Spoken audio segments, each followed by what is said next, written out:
I am going to read this open letter, the whole of it. We've given you copies so you're able to follow. And the reason behind that is just to make sure that it is entirely out in the public domain through the press. The printed press will have copies of this as well. And you can decide as media people how you wish to use it. At the end of reading it and with you going through it with me, it would be that much easier for you to formulate questions as you see fit and necessary. And so let's get started, because it may take about 20 or 25 minutes or so or maybe a little longer. Good afternoon. This is an open letter that is dated the 4th of April, 2013, and it is addressed to the Clifton Heritage Authority, which is on Western Bay Road at Clifton Point on this island of New Providence in the Bahamas, and it is made attention to all of the board members of the Clifton Heritage Authority. It reads, "Dear sirs and madams," the reference is resignation of entire board of the Clifton Heritage Authority. I write as a beneficiary of the Clifton Heritage, which was declared by the Parliament of the Bahamas to be an inalienable part of the national patrimony of the Bahamas, a fact evidenced in Section 3.2 of the Clifton Heritage Authority Act 2004, which was assented to on the 24th of June 2004 and commenced on the 25th of April 2005. The Clifton Heritage, and by that, the Clifton Heritage was vested in the Clifton Heritage Authority, and thereupon it was settled upon a statutory trust for the use and benefit of the people of the Bahamas. In addition to being a beneficiary under the Act, I had the distinct privilege of serving as a Member of Parliament when the bill for the Act was laid, debated, and passed. On the 29th of January 2004, I contributed to the debate with a 2-hour historical account of the struggle, as well as to defining Parliament's ultimate intention behind the Act. As a beneficiary, therefore, and a direct participant in the creation of the Act and ultimately the Clifton Heritage Authority, I hereby call upon all of you to forthwith resign your respective posts on the Clifton Heritage Authority in accordance with Section 7 of the second schedule of the Act. Failure to do this will result in steps being taken to have your appointment revoked pursuant to Section 8 of the schedule of the Act. This might include the commencement of an action before the Supreme Court of the Bahamas for judicial review of the decision taken by the board of the Clifton Heritage Authority to openly align itself and thereby compromise the integrity of the authority by supporting or being reckless as to whether it gives the impression that it supports the private cause of a Louis Bacon, descendant from North Carolina, USA, but now of the state of New York in the United States of America, and whose alter ego is the local so-called non-profit organization carrying the name of the Coalition to Protect Clifton Bay. And I will refer to that entity as Bacon's Coalition for the rest of this reading. This alliance has been widely publicized and touted by Bacon's Coalition with no demand of a retraction from the Clifton Heritage Authority Board or any of its members. I believe that this failure amounts to a breach of your individual and collective duties, ostensibly as trustees of the authority. This is especially the case when unashamedly you openly display your lack of loyalty and commitment and respect to the beneficiaries of the Clifton Heritage Authority by publishing the image of Dr. Keith Wisdom, chairman of the authority, and that of a member, Mr. Bennett Atkinson, in public ads by the Bacon's Coalition as being members of the board of Bacon's Coalition. Their involvement was in their respective capacities as board members of the authority. I am therefore of the view that the level of objectivity and proper judgment necessarily required of persons serving on the authority is not met by any of the members currently serving on the authority itself, as it is currently constituted. These characteristics are absolute requirements which must be inculcated in the demeanor of, if not simply demonstrative, by the public stance taken by those who are asked to serve on the board of the Clifton Heritage Authority. They are the guardians of this sacred place where rest the souls of our Lucayan, African, and Loyalist ancestors, the preservation of which stands as the testament of the rarest of occasions when a grassroots movement in the Bahamas achieved unity over a short 6-year campaign beginning in 1998 and ending in 2004 with the promulgation of the Act.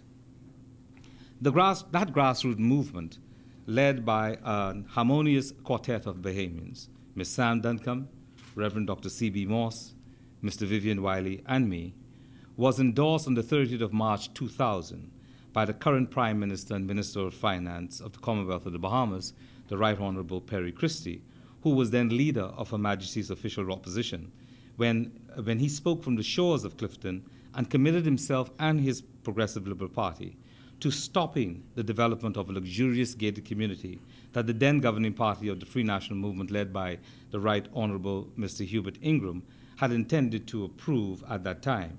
Some of us believed that the public dialogue was the government's simply going through the motion to give effect to a fait accompli. In spite of this achievement of unity, Bacon's coalition has been formed for the purpose of being divisive, regressive, and an endorsement of basis overt racist cause aimed at Bahamians and our way of life. According to a press statement of Bacon's coalition dated the 21st of March 2013, Bacon bases the coming into existence of his coalition on the unsupported scientific premise pronounced by one of its members, Associate Professor at the Department of Biology of the University of Miami, Ms. Kathleen Sullivan-Seeley. She says that the Clifton Bay is under massive threat because its conch population risks dying out because of the lack of proper oversight of the government and little, if or non-existence, of regulation of fishing, tourism, transport, coastal development, and other human activities occurring in Clifton Bay. She makes an absolute astounding conclusion which attacks Prime Minister Perry Christie and his current PLP government and questions the ethics of those who have or are likely to have the decision in respect of which she and Bacon's coalition complains, and that is that the conservation and protection of the Clifton Bay is being sacrificed by the government of the Bahamas for short-term interests. As you ought to know, the Minister of the Bahamas government with portfolio responsibility for the seabed of the Bahamas, inclusive of Clifton Bay, is Prime Minister Perry Christie.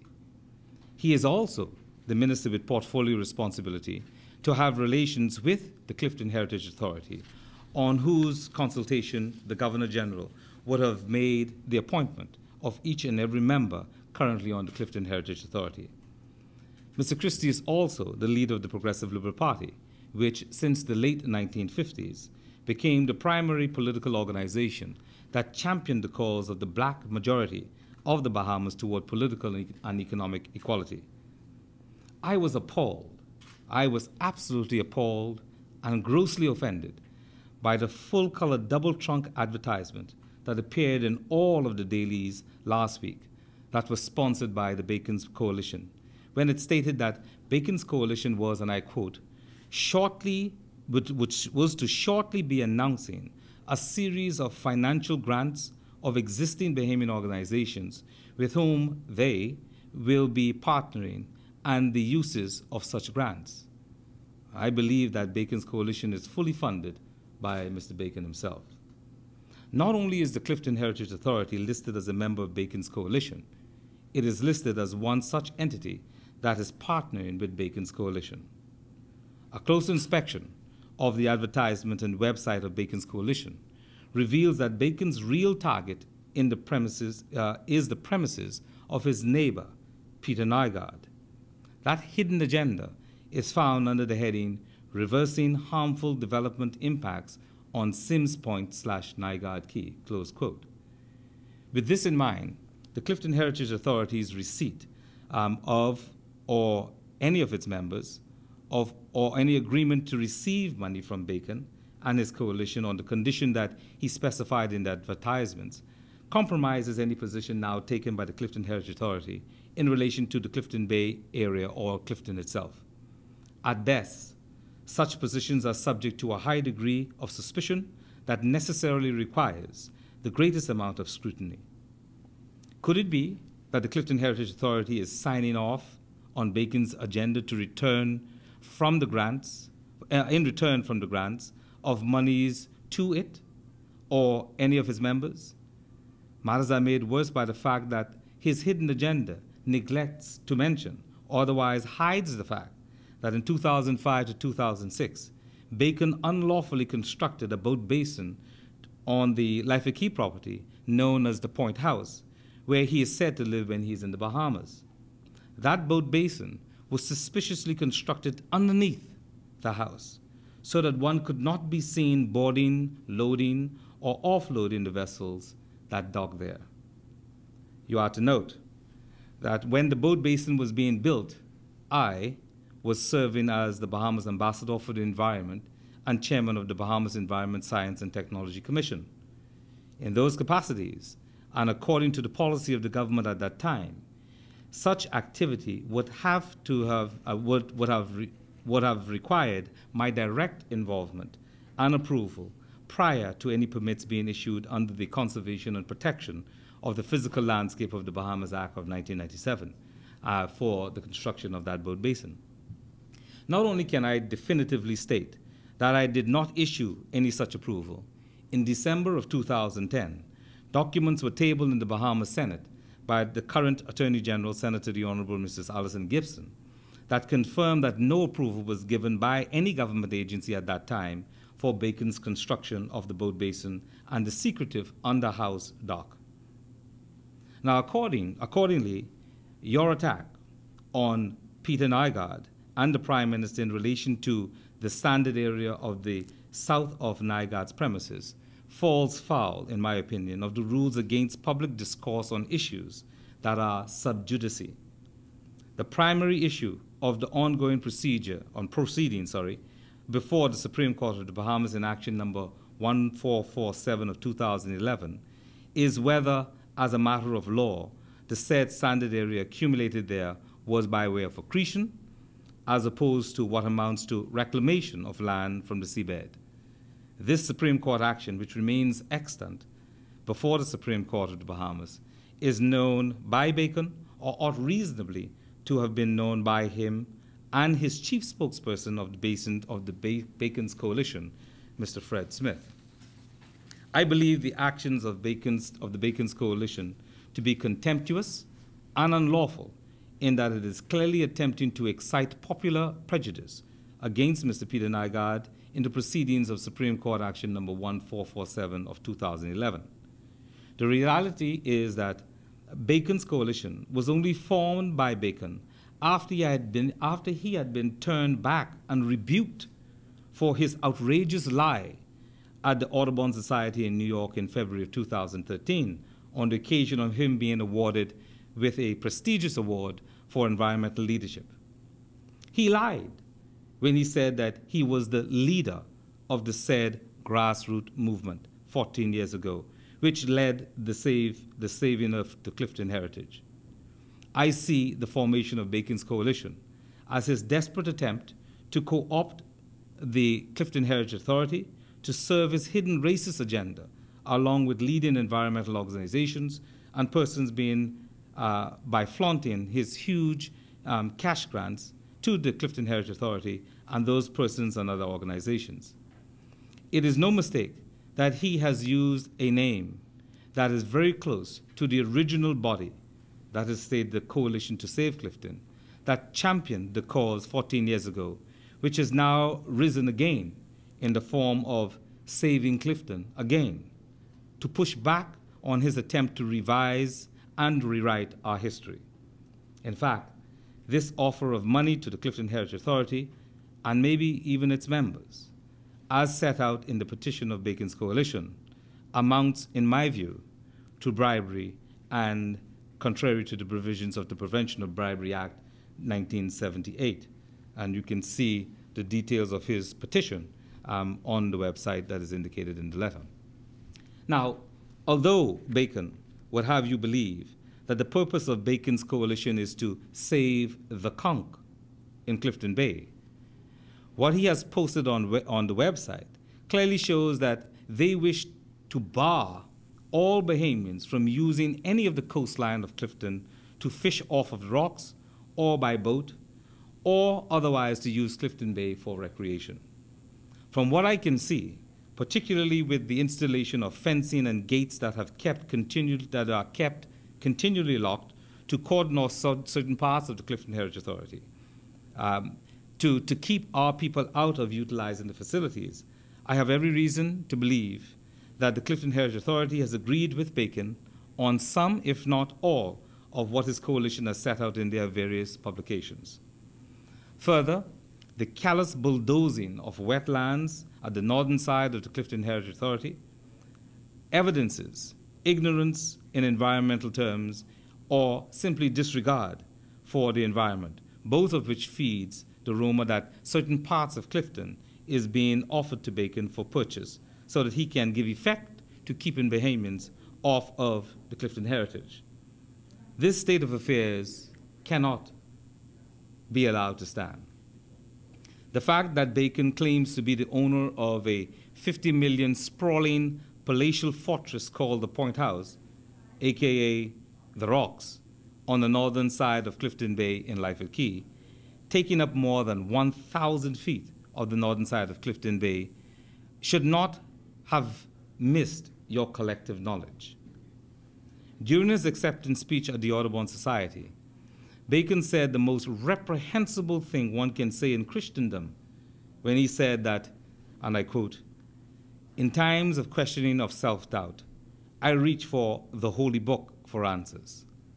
Now, as a Southerner, you have to realize that when I say the Holy Book, of course I mean Gone with the Wind, end quote. He went on to draw attention to a passage that is found in chapter 2 of that book, when the father of the main character, Scarlett, was admonished by her father for her disregard of her plantation home. Bacon read that passage aloud. It states, and I quote, "Land is the only thing in the world worth working for, worth fighting for, worth dying for, because it's the only thing that lasts." Amazingly, that is the end quote. Amazingly, Bacon concluded that portion of his speech by figuratively draping himself in this racist past by saying that extract, and I quote, kind of sums up his philosophy, or my philosophy was his words. I have now traced Bacon's maternal heritage to his great-grandfather, the late Lieutenant Colonel Roger Moore, the last commander of the 3rd North Carolina Cavalry of the 41st Regiment of the Confederate States Army. Lieutenant Colonel Moore is infamously heralded as being the chief of the division of the Ku Klux Klan in Wilmington, North Carolina, where he then resided. In fact, it is recorded in the electronic version of the New York Public Library that after taking the secret oath at Raleigh in North Carolina in 1868, Lieutenant Colonel Moore organized and commanded the Ku Klux Klan at Wilmington, which was a black majority city.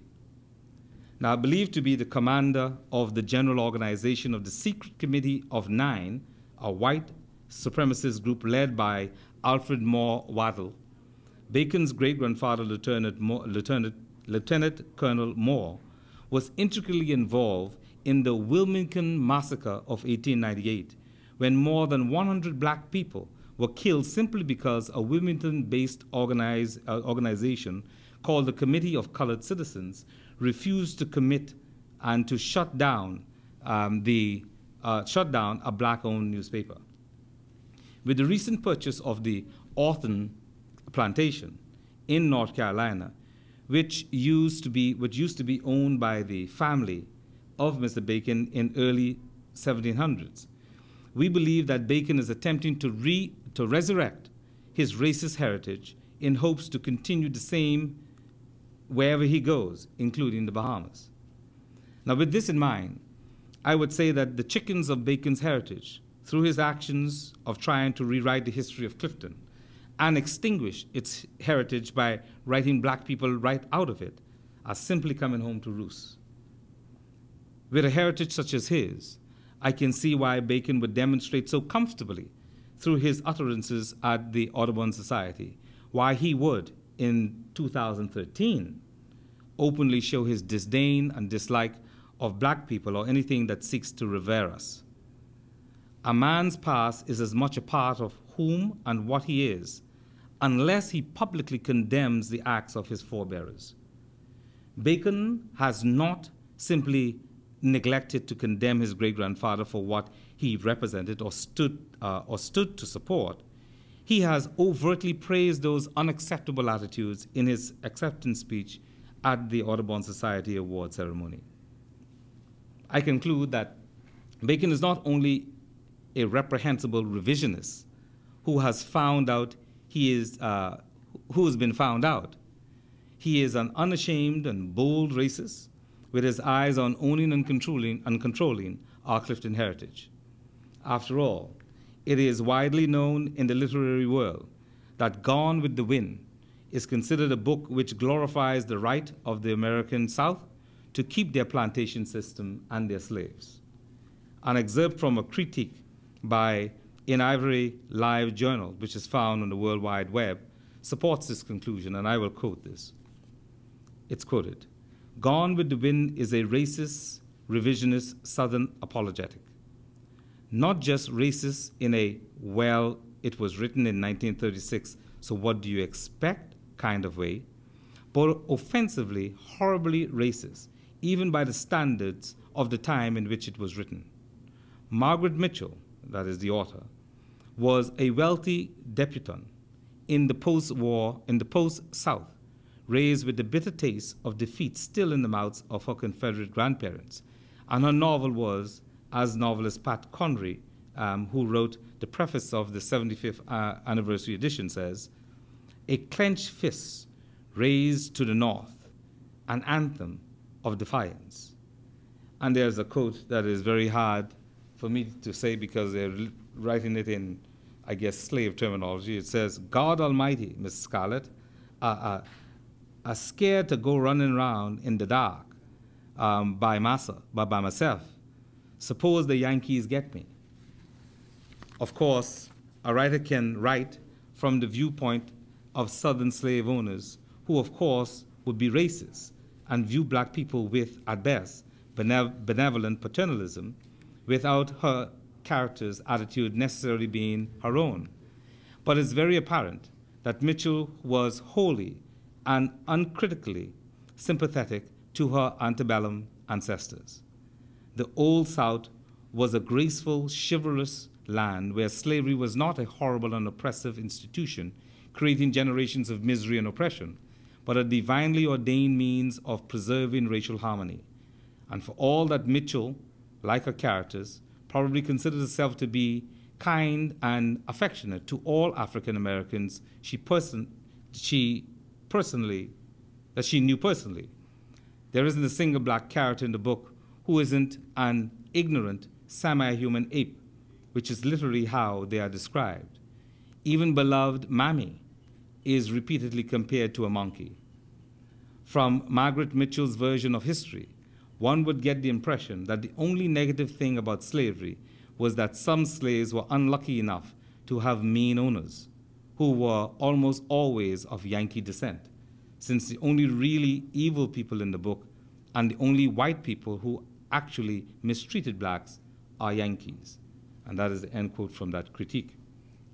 Now, interestingly, during the 1998-2004 Save Clifton campaign, I was approached by persons saying that they represented the More Charitable Foundation, who attempted to get my support and approval as one of the key leaders in that campaign to have a portion of the cost of the Clifton heritage in exchange for contributing the $25 million plus that was needed to pay the original owners of the land who was entitled to be paid as a result of the acquisition of it in 1989 by the Bahamas government, then led by the father of our nation, Sir Lyndon Pinley. Of course, their overtures was flatly refused by me. I have only learned in recent years that the more charitable foundation is Bacon's foundation, which carries the maiden name of his mother and that of his great-grandfather we just spoke of.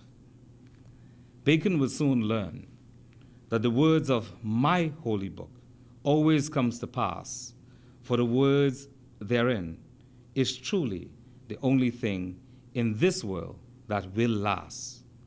In fact, he will soon learn the power of Exodus chapter 34, verses 6 to 7, which states, "Then the Lord passed in front of him and proclaimed, the Lord God, merciful and gracious, long-suffering and abundant in goodness and truth, keeping mercy for thousands, forgiving iniquity and transgression and sin, and that will by no means clear the guilty, visiting the iniquities of the fathers upon the children, and upon the children's children, unto the third and fourth generation."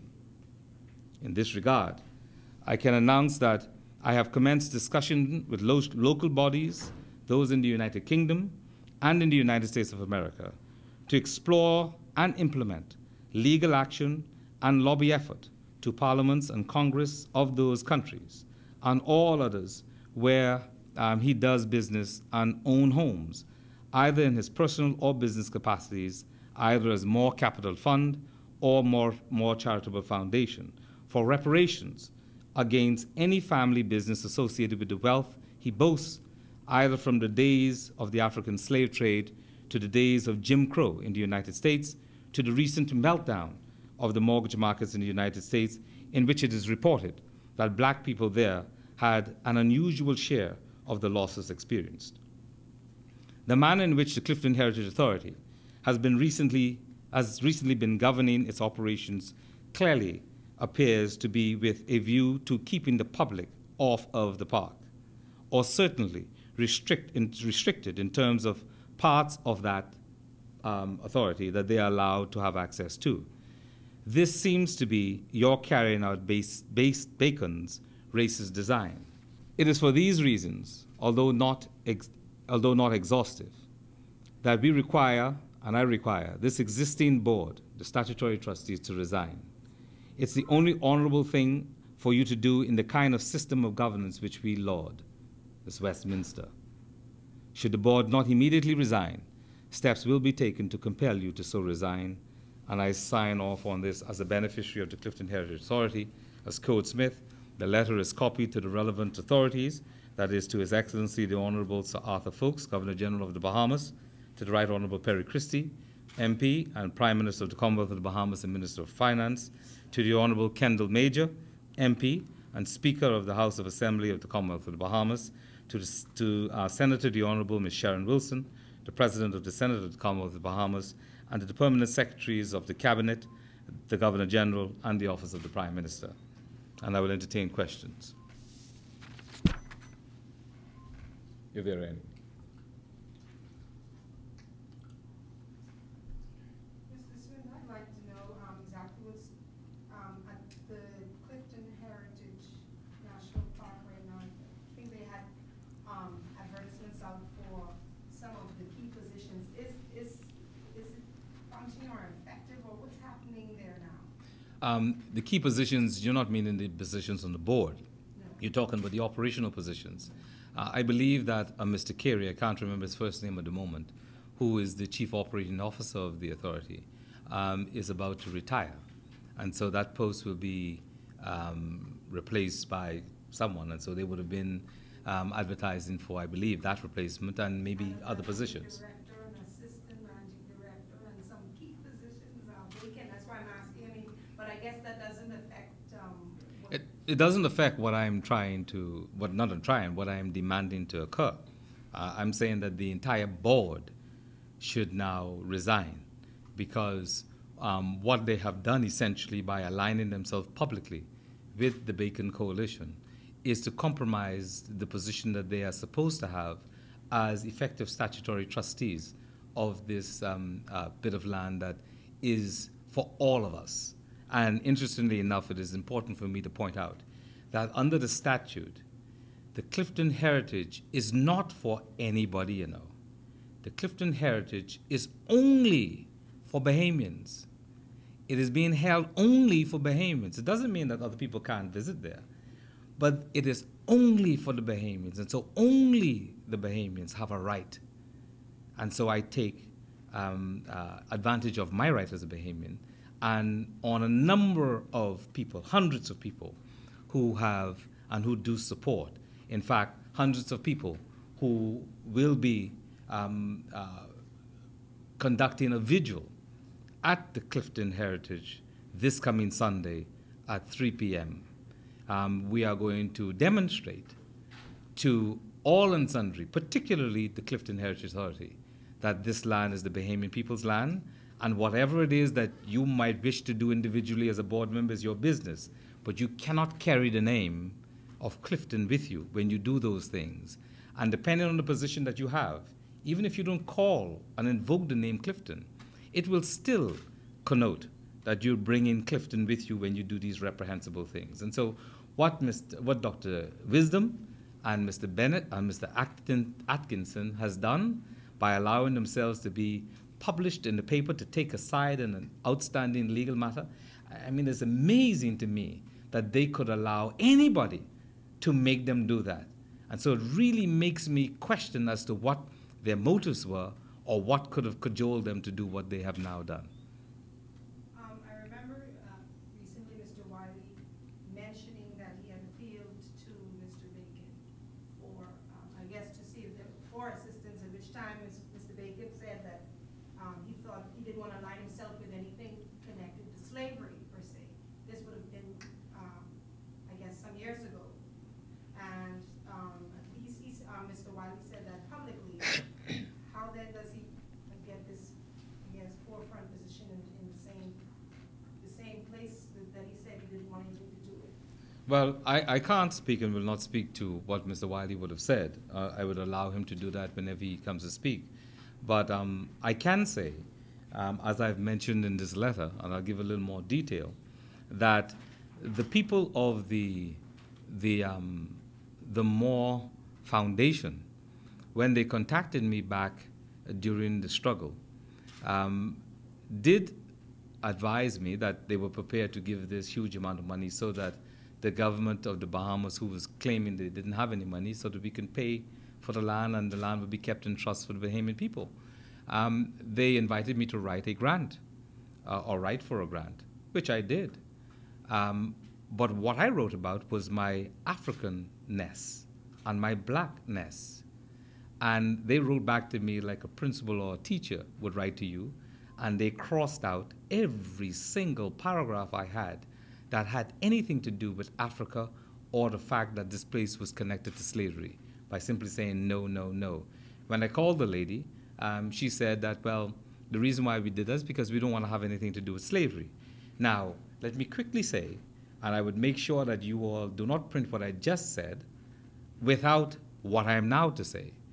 I did not know Mr. Louis Bacon, never met him, still have not met him, never spoke with him, still have not spoken with him, and had no idea that that foundation had anything to do with him. Not then, or the immediate years that followed. And so here it is now, I found out in the last 3 years or so, that in fact the Moore Foundation is that of Mr. Bacon. So that puts me in the same category of what you just described about Mr. Wiley. And I can say this, is that what that entity that I now find out is Mr. Bacon's entity wanted in exchange for the $25 million is a piece of Clifton, literally a piece of the land. And I told him no way. There was not one single square inch of that property that was going to be given to anyone, no matter how much money they put into the kitty. That was for us, the Bahamian people. And I was standing by that. And so now that I found out that Mr. Bacon had everything to do with it, this is just his way of trying to get back in there to have control of what he could not get 14 years ago. And so he did it by going to New York and saying in New York that he led me from behind. So for me to stand and allow him to say he led me, then it means that all of what I said in Parliament on the 24th, or the 29th, sorry, of January 2009 must have been a lie. I'm not going to allow him to say to me as an official of the Bahamas that I lied to the Parliament of the Bahamas. He's going to have to stand squarely in the front of me in a place which deals with these matters to say why he say I'm a liar and he's telling the truth. Because I said something entirely different than what he said in New York. And so this is just his way. He came in New York. I went to New York to try and get his way back in. And what we did is we turned him back and say he couldn't say what he said in New York. And we said what he really was, and that is he was a liar. And so in the circumstances, what he has now done is he's made a determination that he is now going to come by crook and simply now to say he's going to save the conch in Clifton Bay. Well, in due course, I will address the matters that I've heard Mr. Fred Smith and another attorney, Mr. Romy Ferreira, I think is said his name, speaking about the Clifton Bay area and about all of the oil slick that apparently is supposedly going on in Clifton Bay. But they neglect to tell the public that the prevailing winds in that area and the littoral currents of the Clifton Bay and the whole region in that area would take the oil slick to the south of the island of New Providence. Now, we get confused, and so as not to be confused, I'll try very simplistically to describe the geography of Clifton. Clifton Point, the place that is known as Clifton Point, is the most western point of the island of New Providence. All right? Clifton Bay is not to the south or southwest of Clifton Point. Clifton Bay goes to the northeast of Clifton Point. It is the body of water that is in the inner part of Golden Key, which is off to the west of the Clifton Bay area, the north or the northern side of the Clifton heritage that we talk about, and the southern side or the western side of Lyford Key. That's the body of water we're talking about. We're not talking about where the Clifton Pier Station is. And no one in their right mind will suggest that oil is not leaking out of the cracks and crevices. But the oil that leaks out of there, normally because of the prevailing winds and the current, it takes you into the tongue of the ocean and over toward Andros. Or, now that Albany has done a very terrible thing in terms of environmental sustainable development, have made that marina now sucks and helps the current to pull into Albany the oil that they are talking about. The boats that have been pulled out of the water and have to be cleaned because of oil are the boats going into the marina of Albany, not the boats that are docked right now, berthed right now in Clifton Bay. So it's an out-and-out lie. It is a misdirect that Mr. Fred Smith and Mr. Ferreira is actually saying to people. And now I serve as the chief, scientific officer in the Best Commission. And I can tell you that I had a peculiar interest in Clifton because of what took place between 1998 and 2002 when I became elected as a member of parliament. And so they would have to explain where their science comes from. And I can say to you that I've not heard anything in the public domain as to how and why they say oil is in Clifton Bay. It is not true. And if there may be any semblances of oil, it would be minuscule. We have a very healthy reef system right off of Golden Key in the Clifton Bay area that I have dove myself as a scuba diver. And I have seen it is alive and kicking. That's the reason why Bahamians go and fish off the rocks there. And they can get mutton fish when mutton season is in. I mean, you can catch fish for days. But that's the reason why people like Mr. Bacon don't want to see Bahamians in their sight. And so they want to have this whole area shut off. And so he is making his way in his way to try and control that Bay Area so that he does not have to have anyone to the south of him that he, through his heritage, do not want to be seen anywhere around him, in my view.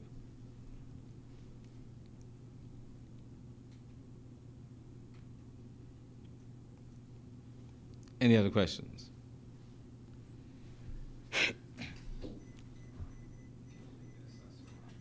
I'll wrap up then just with saying that come Sunday, we are expecting to have quite a number of people out at Clifton who will be enjoying the place that we have. We will be consecrating the grounds and to make sure that we all know that this is God's people. And we will have people from various religious denominations and religious beliefs who will be there, who are Bahamians, and who would want to make sure that the world knows, and especially the authority knows, the Clifton authority knows, that what they have now done is definitely reprehensible. And in being there, they are supporting this particular position that I've now enunciated by this letter to the public, and that is they will be calling for the resignation of the entire board, and then to allow the Prime Minister and the Governor General to set afresh new persons who are not compromised by its stance that they take, such as what is evidenced by the action of Dr. Wisdom and Mr. Atkinson. And because no other member on the board has complained, it is comfortable to conclude that the rest of the board approves the position that is being taken by those two members of the board. And you know what, another interesting thing, by the way, is how is it, and this is a question that I put out through you to Mr. Fred Smith, how is it that Mr. Fred Smith finds himself in the island of New Providence, championing a cause on the Clifton Bay area, when he has all manner of serious environmental concerns with Borco and the former Syntex and all kinds of things happening with the fishing hole road and the kind of dredging that the Port Authority has been doing? Could it be that because the Port Authority is or was his client that he's not making those complaints? You know, these are some of the things that we have to ask ourselves. How is it that Fred Smith also, who the only claim to fame that he has is because he has actually challenged the PLP and Sir Lyndon at every single stage and angle that Sir Lyndon could have. He was the fellow who said that the people in Grand Bahama should not have national insurance. He wanted to shut down national insurance in Grand Bahama. I mean, everything that we could look at. He tried to stop the development at Baker's Bay, said that economic development ought not to happen. He went all the way to the Privy Council and he lost. So now he's come to Nassau now to take on this particular battle. And he has been misdirecting and misadvising both his client, because he's here both as spokesperson and as attorney of Mr. Bacon. He's misadvising those people in terms of what they can or what they can't do. And I call shame on him and on Romy for taking the kind of stance which they take in this particular instance. And when you look very carefully at the board is not the kind of board that is normally supportive of, the Clifton Bacon's coalition, supportive of this current government. And no reason why they are now challenging the government and calling the government of the Bahamas and Perry Christie as leader of the country reprehensible for their supposed inaction. And they have not presented one bit or one scintilla of scientific evidence, not as yet. And so it is amazing to me that these things are happening. And so I find it's a duty that I have as a citizen of the Bahamas, as one of the many, or at least 200,000 or 300,000 beneficiaries of the Clifton heritage, to stand out, to require them to be to resign, and to challenge from Mr. Bacon straight on down to whomever they consider the most lowly on that board. And when you have to examine, the press, unfortunately, has not been doing, I think, a very good job, because they're not asking the questions they need to ask. How is it that Mr. Ronald Thompson can sit on the board and challenge and to call into question the very man who he served as permanent secretary in the office of the Prime Minister? It's ridiculous to think that that could happen, and no one notices it. That's definitely reprehensible. That is wrong. And someone, the cabinet secretary, ought to have called Mr. Thompson and say, no, you cannot go public and say what you're saying. The presumption is, whatever information that the coalition, that Bacon's coalition may have, the presumption would be that it must have come from Mr. Thompson. So these are some of the things that we have happening right in front of us. And Mr. Bacon, but 10 years from now, when he has control of part of the Clifton heritage, he would say, I don't know what y'all are complaining about. I told y'all I'm a racist. I told you that my holy book is gone with the wind. I told you all of the things. Don't complain now. But guess what? This is a different day, a different group of Bahamians who have a voice. And I'm not afraid. I stand on behalf of all Bahamians, whomever wished to have my voice speak for them. And I now speak. And I certainly speak for my family, and I speak for my children, who are young and old alike. And so, with that, we now say the fight now truly begins. A boxer looks very good shadow boxing until the next fella comes in the ring. Thank you.